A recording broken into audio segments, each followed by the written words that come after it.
Hi, I'm Metta Spencer in Toronto, and today you get to go to Georgia. Now, this is not the state Georgia, this is the country Georgia, and I think it's also a city called Tbilisi. And you get to meet a Georgian poet. Well, this is my friend Irakli Kakabadze. Hello, Irakli. Hello, very nice to see you, Metta. You've become a born again Gandhian, right? Born again. You're Absolutely. We founded Gandhi Foundation Georgia in 2014. And then by the end of 2015, we founded um, Gandhi Foundation Armenia, which is headed by our dear friend Arsen Kharatian. And Armenia has been a really amazing story, Armenian Velvet Revolution, which was very much like Gandhi Salt March, Mhm. which was conducted by the Prime Minister now, Nikol Pashinyan, who's an incredible guy. And right now, of course, Armenia is in a big trouble, and we need to stand beside Armenia.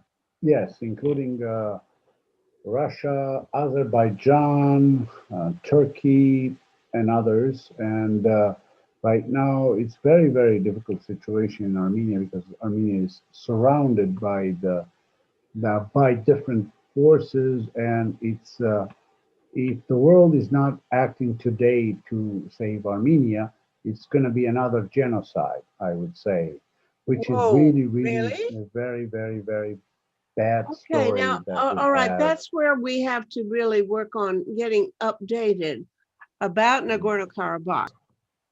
The war took place as any war would. It didn't slow it down a bit that they had a Gandhian prime minister. The attack was started by Azerbaijan. At the time I tuned in to this discussion and was aware of what was happening, it was just after the fighting stopped, and it seemed to indicate that the prime minister would probably be ousted for not being belligerent enough because they I don't know, but is he still fully in charge as the prime minister, or his position compromised? Is he maybe on the way out? He is basically surrounded by three powers that are very, very badly disposed towards him because he was nonviolent and he did a nonviolent velvet revolution. That scared Mr. Aliyev, who is the authoritarian leader of Azerbaijan and a well known authoritarian, one of the worst authoritarian, secular authoritarian. So also, that scared Mr. Putin, who is also a well known authoritarian. And that scared Mr. Erdogan, who is also a well known authoritarian. And those three forces united their forces against Mr. Nikol Pashinyan, who is a non-violent guy. And because of non-violent revolution and very successful and amazing act, these forces have united and have attacked him ruthlessly.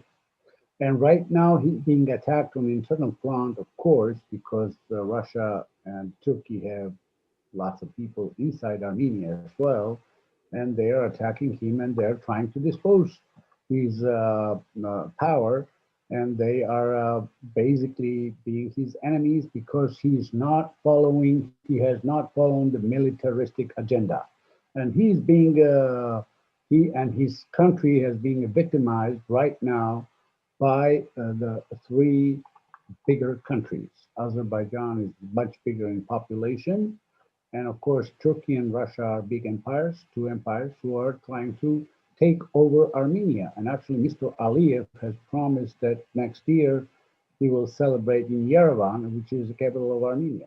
So right now, Nikol Pashinyan, who is the most democratic leader in maybe next last 30 years since Via Gamsapuria was in Georgia, freely elected and most democratic leader who was pushing the democratic reform agenda in Armenia. He was attacked, and right now, yes, he's in a big trouble, and the world needs to stand by him. The civilized world needs to defend him because they're planning to overthrow him, of course. And the powers that are trying to do that is Azerbaijan, Turkey, and Russia together, Mm-hmm. which is a very strange alliance. If you will say Turkey and Russia never had a deal beside a Kars Treaty, of course. The Kars Treaty was another one when they divided Caucasus, but at the same time, we never had that kind of situation in the Caucasus for about 100 years. It's 100 years since Kars Treaty, almost 100 years. Kars, Kars. Hard. It's in eastern Turkey right now, but it's an old Armenian city, as well as Ani is also Armenian city, and it was seized by Turkish Empire a long time ago, and it was seized last time in 1920s. It has divided South Caucasus between Turkish and Russian empires, and they did it without asking the population of those countries. Okay. Right now, it's about 100 years, in about 1 or 2 years, it will be 100 years since the Kars Treaty, and there is a Kars Treaty number 2. There is a very interesting and very unpleasant and very tragic situation in South Caucasus right now, and world needs to react more because South Caucasus is being occupied by Turkish and Russians and Islamic State has penetrated very deeply, and they have done lots of terroristic atrocities towards Armenian population. Mm-hmm. Okay. Well, I guess you've brought me up to date, all right. Not the way I want to hear it. Yes, Uh, and this is basically is being these facts are reported more or less, but they're largely being ignored because of the situation with COVID-19, situation within the United States about election, who rigged the election or not, or whatever, whatever. All these subjects are overpowered. In fact, we're seeing the second genocide right now, basically starting on the soil of the South Caucasus, where the Armenian nation is being slaughtered by the Islamic State hired mercenaries. okay. But now, when there was a ceasefire, was prescribed, so to speak, by Russia, by Putin. That was his rather surprising intervention, I thought, because until that point, Russia had supposedly been on the side of Armenia, and suddenly it proposed a Until the last war, yes. Until right. the last war, there was a Russian base in Gyumri, which is still there in Armenia. But actually, Russia switched the sides because Mr. Aliyev is a KGB cadre. Mr. Aliyev's father was a member of Politburo. You remember during Mr. Chernenko, after Brezhnev, actually, Brezhnev was the one who appointed him to the Politburo. He was a high-ranking member of the Communist Party, and he was a member of Politburo and high-ranking member of KGB. And his son is right now, he was third president of Azerbaijan, Heydar Aliyev, and then his son Ilham Aliyev is also the guy who's raised in Moscow, basically, and who knows Russian very fluently, maybe not less than his own language. And he's very well versed in secular authoritarianism via Soviet Union, and he is a good friend of Putin. And right now, Putin made a very, very um, tricky exchange there and very tragic situation. He actually allowed Azerbaijan to ruthlessly attack the Armenian population in Nagorno-Karabakh, and not just in Nagorno-Karabakh, Azerbaijani troops went into Armenia proper also. And also, Putin, through his dear friend Kadyrov, who is running Chechnya, has allowed Islamic State people to fly through Turkey. Actually, they were flying through Russia to Azerbaijan, from Turkey through Russia to Azerbaijan, and Islamic State had about 4,000 or 5,000 fighters there who were executing Armenians, unarmed Armenians there, and it was basically with the collaboration of three powers, Turkey, Russia, Azerbaijan, and Putin allowed Mr. Aliyev to attack as far as to kill more than, I don't know, maybe 5,000 people, lots of them civilians. And then he intervened when he saw it very convenient for Russia, and now Russian troops are stationed there. And basically, Mr. Pashinyan was cornered in when he didn't have any leeway to retreat, to sign the ceasefire agreement, which is not right now. It's not really very much acting because we see the violations of ceasefire almost every day. If you watch the Armenian and Azerbaijani news, you will see that there are ceasefire violations, and of course, both parties are accusing each other. But what I would see also is a very big influence of Turkey, which has increased in Nagorno-Karabakh, not just Nagorno-Karabakh, but in South Caucasus. Mr. Erdogan went to Baku and they observed a military parade together with Mr. Aliyev, where Mr. Erdogan directly declared and made a very actually anti-Western proclamation.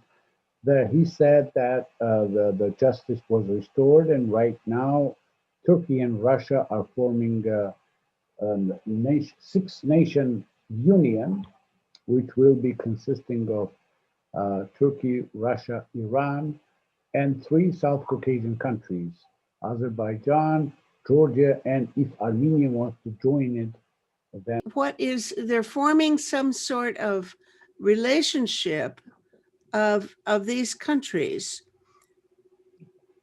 and why, and what is the relationship? What is this coalition or something that they're creating? this is a coalition between Turkey and Russia to occupy South Caucasus and divide it again. This is very obvious in the South Caucasus. And unfortunately, the world does not have time and resources to deal with it, but I think the Western powers need to get involved. France has done something about it. The United States Congress has passed a resolution about it, and I hope the activities of the Western powers will become more and more active regarding the situation in South Caucasus, because we are nearing the catastrophe. And if there will not be more involvement on the side of Western powers, I do think that the South Caucasus will be completely occupied by Turkey and Russia. Now, what has the UE said about this? They must have taken a position. You mean European Union? European Union consists of many members, and Azerbaijani lobby is very strong, Turkish lobby is very strong, and Russian lobby is very strong. So the only country that has been active there is France, because France has significant Armenian diaspora. And the only country that has made statements about this, and to the credit of the French president and French parliament, has been France, that has been more or less active. But other than that, we haven't seen a joint position of the European Union on the situation and how to establish a peace in the South Caucasus. When there is a proposal of the peace zone in the South Caucasus, but unfortunately, the world powers are right now busy with other questions. So basically, the EU is not doing anything as the EU. I have not so far heard, and I am monitoring this situation more or less actively. I have not so far heard that European Union has been active in engaging in to mediation and facilitation of the crisis. Okay, well, now the United States is frankly not in a position to do a damn thing anymore. Right now, you know, Trump is still in charge, and he is completely inept. And if anything, he would do whatever Putin wants him to do, I expect, because that's what he always does.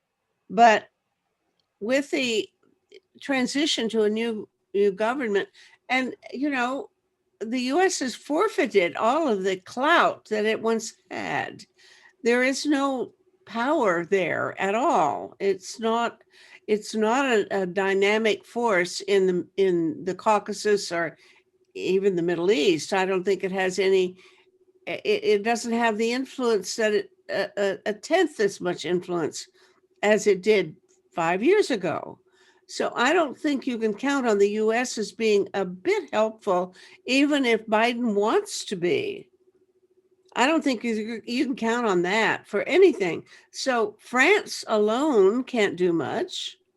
And where else would you get You any? know, one of the things is that, of course, the United States has a large Armenian diaspora, which was very influential throughout the time.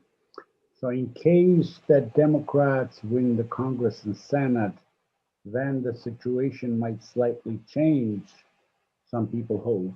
And of course, I mean, there is a large Turkish lobby in America and large Azerbaijani lobby in America. So this is the oil money that is Well, paying for yes, lots but of lobbies. my impression is there are more, probably Armenia has Armenian expatriates to the US are probably Right. more influential than Azerbaijan's Yeah, influence. well, yes, it was very influential, and I hope they will still be, because Mr. Adam Schiff actually represents the areas where large parts of Armenian population lives, and lots of people hope that he will make those changes if that's possible. Madam Pelosi, of course, the Speaker of the House, also represents a state where is a large Armenian representation. California is the largest Armenian presence. Yes, Adam LA Schiff and mostly. both, yes, LA, that's right. And Nancy Pelosi is also from California, and I think she knows, she's aware of Armenian issues. And I think Mr. Biden is, of course, also aware of Armenian issues. He knows the situation, and that he knows that we cannot and should not allow for second genocide to happen of Armenia. How could he stop it? How could, if even if Biden, I mean, if his entire attention were focused on Armenia and Nagorno-Karabakh at the minute he takes office, what in the hell would he do to help you? Well, I think the establishment of a peace zone in the Caucasus is a very good way out of this crisis that would not discriminate against any nation in the Caucasus, but also will establish a permanent peace, positive peace, as Johan Galtung would say, in the South Caucasus. How would We he have establish? proposed. How could he do such a thing? How could anybody establish a zone of peace when he got all of these countries playing ball with Turkey and Russia? With the participation of big powers like the United States, France, the European Union, of course, all of those, including China and India. And India's role I see as very, very important, because India does not have a vested interest in the South Caucasus, as right now India is becoming a big power. And I would see India's interest as India's role as a very important role. And of course, Russia, Turkey, and Iran are involved. And Iran's position is different. Of course, Iran is not as extreme as other countries, and Iran's politicians and Iran's president have been very moderate. So they're right now more on the modest side of the things and more on the peace side of the events. More on But the peace those, side? right, in the South Caucasus. Okay, it's hard to imagine Iran and the U.S. Playing on the same team on any sport you can think of. But even so, assuming they both wanted it, I don't know. I mean, Russia's right there. Russia's already got troops in the region now, and he's got an alliance with Erdogan uh, and Aliyev. Uh, Right. I mean, that just sounds formidable to me. I really couldn't imagine that there's any other force unless, if the Security Council came in and said, don't do that, behave yourself. But, Russia has a veto, so the Security Council isn't going to do anything. And you say that even EU can't act as a concerted way, as an entity, take a position. Frankly, it doesn't look. I don't see much room for anything other than the tragedy that you're describing. Am I just Well, unrealistic? that will be very tragic if we imagine that we have to allow the second genocide to happen. Now, we should not allow this to happen. And one thing that I want to tell you is that the strategic position of Russia is weakened now, is strengthened and weakened at the same time. Oh, Because on the one hand, Russia has entered the territory of Nagorno-Karabakh with its troops. But it's also true that for the first time in last 100 years, the Turkish soldiers are on the soil of South Caucasus. And oh, as well as Turkish soldiers, we have about 5,000 Islamic State troops that are killing and slaughtering innocent Armenians on a daily basis. So this is not just Russia, and Russia does not look as a strong arm in the Caucasus anymore. Russia is one of the partners in this enterprise, and unfortunately, this enterprise is not a good one because yeah. we, the world, does not like genocides. This is not acceptable. Okay, now you're saying that even the Islamic State has 5,000 troops in where? In what country? Where are they? In the war zone between Armenia and Azerbaijan.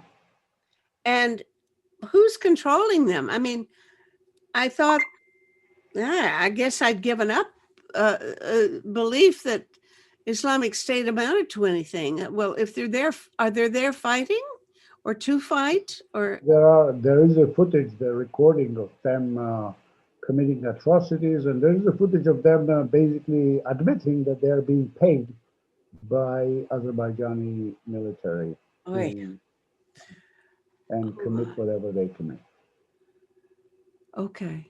They are paid. Because, These are mercenaries, yeah, who I see. also fight for jihad because there is a Muslim Christian dichotomy there also, as you know. Yeah. Okay. Um, okay. Now, and you're saying that because they're in this coalition, Russia is in a way weakened because the other countries have more comparatively Russia is not as strong today as you know. Economically, Russia has declined a lot, and it has given up its positions in many places, including South Caucasus. And right now, it looks like Turkey is taking over with the help of Russia, because of course, Russia wants to get as much as it can retain in South Caucasus, but it will give up as much as Turkey will force it to give up, and it will be divided between those two empires if things are not stopped. all right. And Imagine, it requires diplomacy, of course. It requires a diplomatic work. I am not suggesting here that some kind of military action will solve the problem. Of course, it will not. This is a diplomatic work that Western powers, together with India and other countries, uh, can do, and we desire in the South Caucasus them to do this because, unfortunately, we have seen only invasions and slaughters and genocides from those big empires surrounding us. And actually, Iran looks like the most peaceful amongst those three big empires um, that are surrounding the area right now. And majority of population is not really fearing Iran that much as Turkey and Russia. But of course, there has been a history, a long history in Armenia, Georgia, Azerbaijan, where those three countries have conquered a lot of parts of this country. We were under the domination of Turks, Persians, and Russians and Arabs for hundreds of years. okay, now who's leading this effort? Who's trying to make this thing happen? What you've described as a peace zone sounds something like it was invented by angels who don't even set foot on Earth. There must, to make I something can even real tell happen. you what the name of these angels is. I mean, it's Johann Galtung and John McDonald, former U.S. ambassador to the United Nations. And John McDonald, who passed away last year, was an incredible U.S. diplomat who built up this whole concept of the South Caucasus as a peace zone. And of course, Johann Galtung suggested this in 1997, Well, yes, 23 but years that's ago. all. That's all very academic. We can envision any number of wonderful things, but unless you have some political leader with some considerable clout internationally making an effort to organize such a thing, it's just pie in the sky. Now, who would actually be out there, is actually out there trying to make such a thing happen? And if not exactly what you have in mind, what are the people, let's say, the best leaders in Armenia trying to accomplish? What is realistically going on to try to put a stop to this? Well, Armenia, since 2018, since the Velvet Revolution, was extremely peaceful country, and it was not really attacking anyone. And of course, there was a history of Nagorno-Karabakh that had tragic events on both sides, and both sides suffered definitely, and Azerbaijan also suffered, and parts of its territory, as it said, were occupied, and etc., etc. But with coming to the power of Nikol Pashinyan wanted to solve these problems peacefully. And I know this for sure, and many people know this for sure in the region. Uh, Well, what's he because really of doing now? this, he was punished, and right now he was forced to the war. And right now, because the guy is nonviolent and because he did this brilliant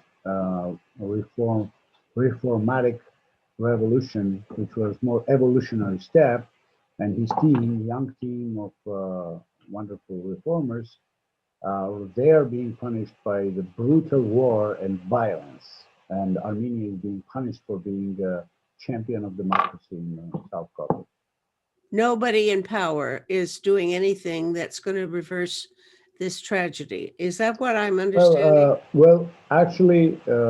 Actually, there are some politicians who have expressed the um great ideas, including Nikol Pashinyan himself, and of course, Georgian President, Madam Salome Zurabishvili, Georgian woman president, also has suggested some of the good ideas regarding the peaceful arrangement in the Caucasus.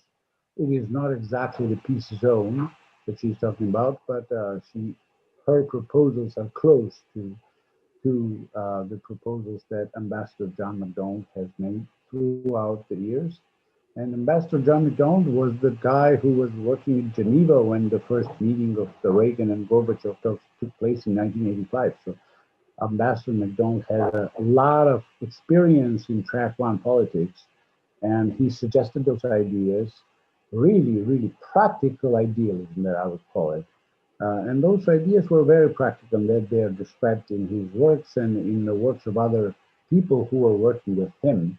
So these are not completely out there ideas, completely idealistic. Of course, these ideas require the collaboration of big powers around the issues of peace and nonviolence in South Caucasus. And that's why I'm saying, of course, the participation of the big powers like the United States, European Union, India, and also those three neighbors are necessary in this case. So hopefully some kind of formula will come up. The formula that Mr. Erdogan has suggested to form the six-nation unity, uh, which is basically will be against the Western powers, is not really necessarily likable by Armenians and Georgians as well. So we desire the more Western participation, and we ask for it because it's very much needed right now. And of course, people, the Western diplomats who are here, the wonderful diplomats who are right now facilitating the political crisis in Georgia and other places, know about this, and I'm sure they are doing a lot to help the situation. Okay, give me a step-by-step plan. What should anybody do? What should you do to support, to be in touch with whom? And what should I do and get my friends or anybody listening to this to do to support somebody who has an active uh, game plan for making some Well, changes? actually, this needs to be a collaborative effort, of course. It's not anyone who can suggest any kind of panacea out of this horrible situation. But I would say what we have worked so long about this, and there is a lot of expertise that is in different academic institutions, but not just academia, of course. We need some practice as well.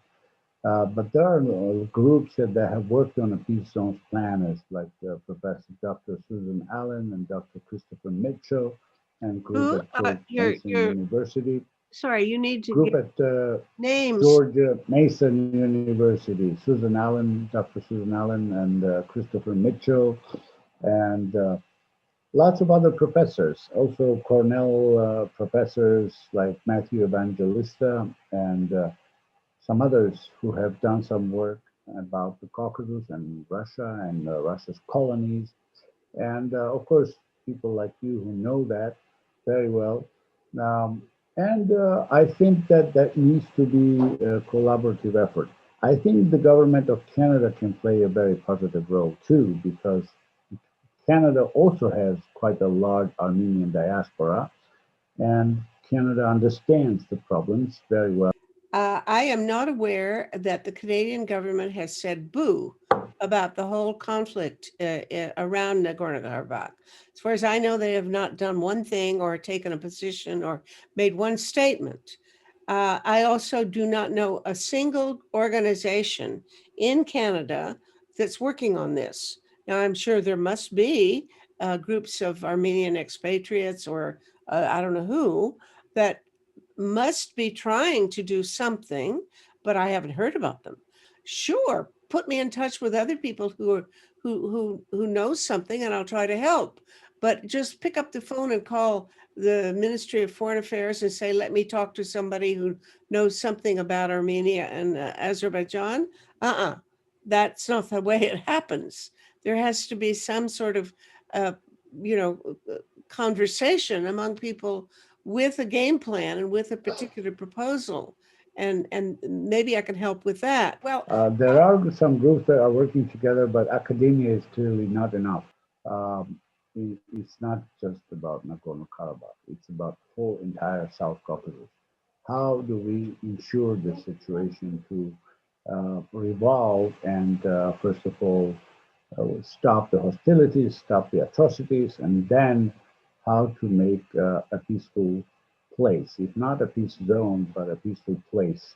I'll do my best to try to use this conversation. Very much appreciated, very much appreciated, because this help is very much crucially needed right now in the South Caucasus. Yeah, you have my love and my blessings, and I Thank you. definitely. Same here. Bye bye. Merry Christmas, if such Thank a you thing very were much. possible. Bye. This conversation is one of the weekly series Talk About Saving the World, produced by Peace Magazine and Project Save the World. Please visit our website at tosavetheworld.ca, where you can sign the Platform for Survival, a list of 25 public policy proposals that, if enacted, would greatly reduce the risk of 6 global threats to humankind. Come back next week for another discussion of a serious global issue.